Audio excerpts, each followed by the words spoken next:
चलेयं कुत्रापि भ्रमिष्यावः कस्मिंश्चित् मौल्यमध्ये गमिष्यावः तत्र अल्पमूल्येषु बहुमूल्यानि वस्तूनि उपलभ्यन्ते एकस्य वस्तुनः मूल्ये द्वित्राणि वस्तूनि प्राप्यन्ते तत्रैव एकम् उद्यानमस्ति अभिलाषा चेत् तत्रापि भ्रमिष्यावः चार्वाक एव पिब खाद च मोद च यतो हि अद्य अवकाशो वर्तते।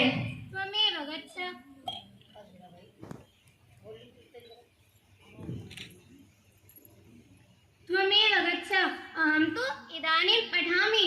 किं त्वं गच्छ नाहं तं विना गमिष्यामि। पश्य न मम मनः ईदृशेषु विषयेषु रमते अहं तु पठने पाठने एव आनन्दम् अनुभवामि सः आनन्दः संस्कृतभाषायामेव।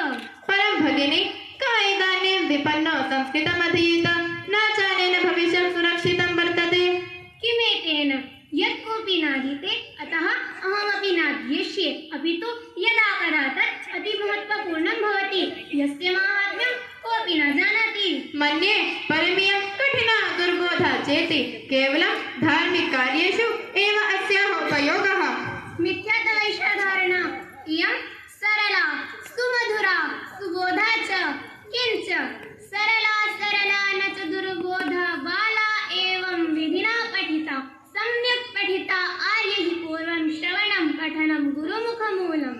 सत्यं ब्रवीषि परं संस्कृतभाषाया या रटनपरम्परा वर्तते एतेन नूनमियं नीरसा अपि च नेयं सोद्देश्य अतः अस्य अध्ययने कथं रुचिः स्यात्। रटनपरम्परा कीदृशोऽयमुपहासः विश्वस्मिन् ईदृशी अन्या का भाषा वर्तते या रटनं विना चिन्तनं विना अवगन्तुं शक्यते।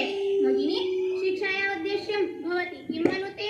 यदि शिक्षायाः उद्देश्यं केवलम् उदरपूर्तिरेव स्यात् तदा तु का कोऽपि जीवति चिराय बलिं च भुङ्क्ते। वस्तुतः विचारणीयोऽयं विषयः यत् शिक्षायाः उद्देश्यं किं भवेत् साक्षरता पुस्तकज्ञानम् अथवा सदाचरणम् उच्चादर्शः नैतिकता च संसारे दृश्यते च साक्षरो जनाः आचरणविहीनाः नैतिकताविहीनाः राक्षस एव। त्वमेव वद इदानीम् उदरपूर्त्यर्थं संस्कृतं त्यक्तव्यम् अस्माभिः।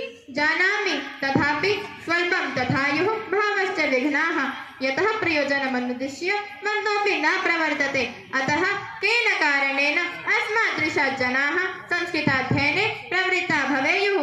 आम् अद्यत्वे सर्वकारस्य प्रयासः भवति यत् केन प्रकारेण संस्कृतम् उपयोगार्हं भवेत्। जीविकोपार्जनार्थं सन्ति संस्कृते अनेके अवसराः। सत्यं तथापि सर्वकारेण राज्यकार्ये आङ्ग्लभाषा स्वीकृता अर्थकरी विद्या अर्थकरी भाषैव सर्वेभ्यः रोचते। सत्यं परं किमन्ये जनाः ईसाई यवनसिक्खादयः अपि स्वीयां धार्मिकभाषां न पठन्ति ते पठने पाठने न कदापि कारणम् अन्वेषयन्ति। मुस्लिं जनास्तु स्वर्गप्राप्त्यर्थं स्वमत्यनुसारं बाल्यकालादेव अन्यत् सर्वमध्ययनं विहाय केवलम् उर्दूभाषामेव पठन्ति। केवलं वयमेव स्मः ये इहलोकार्थं संस्कृतं त्यक्त्वा अन्यां परकीयां भाषां पठामः। सत्यं वदति भवती अस्मिन् विषये तु न मया विचारितं कदापि। इदानीमपि अवसरः भाषायाः महत् इदं वैशिष्ट्यं यदियं वैज्ञानिकी भाषा धार्मिकी चापि देशस्य धर्मस्य रक्षणार्थम् अस्माभिः इयं पठनीया एव। इदम् अस्माकं नैतिकं कर्तव्यं यत् संस्कृतम् अवश्यं पठनीयं। ये च केनापि कारणेन पठने असमर्थाः ते अपि समर्थाः स्युः तदा अन्येषां कृतेपि व्यवस्थां कर्तुं शक्नुवन्ति। आम् शोभनं भवत्याः वार्तां श्रुत्वा अहमपि नूनं संस्कृताध्ययने प्रवृत्ता भविष्यामि। शोभनं शोभनं।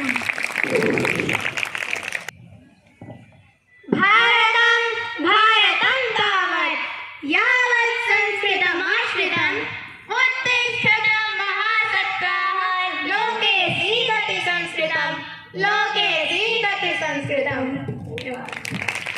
हार्दं धन्यवादः छात्राणां कृते। बहु सरलभाषया संस्कृतं किमर्थं पठनीयम् इति बालिकाभ्यः उपस्थापितः विषयः वर्तते।